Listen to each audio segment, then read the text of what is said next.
Un accrochage au millimètre près. Une exposition comme un atelier d'artiste où le spectateur déambulerait entre œuvres brutes et toiles abouties. Jean-Michel Fauquet propose plus d'une centaine de ses photographies. Des sujets créés de toutes pièces en amont, des sculptures capturées par l'argentique puis retouchées à l'encre de Chine. Nous ne faisons pas une exposition ici, nous inscrivons un travail dans un lieu.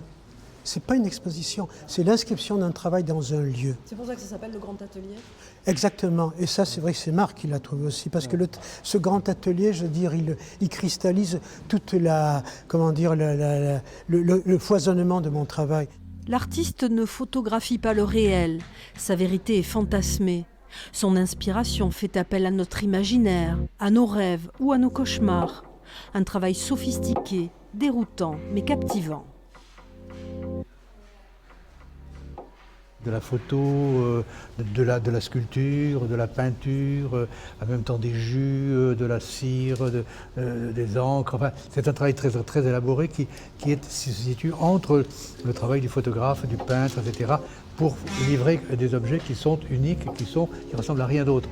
La proposition de Jean-Michel, c'est d'inverser le processus. C'est-à-dire tous ces personnages, quand il y en a, sont tous des regards intérieurs. Ou bien ils cachent leur vue, ou bien sont retournés, ou bien sont encapuchonnés. C'est l'indication précise que le monde n'est pas l'extérieur, mais l'intérieur. Le Grand Atelier de Jean-Michel Fauquet est à découvrir au Parvis à Pau jusqu'au 13 juillet.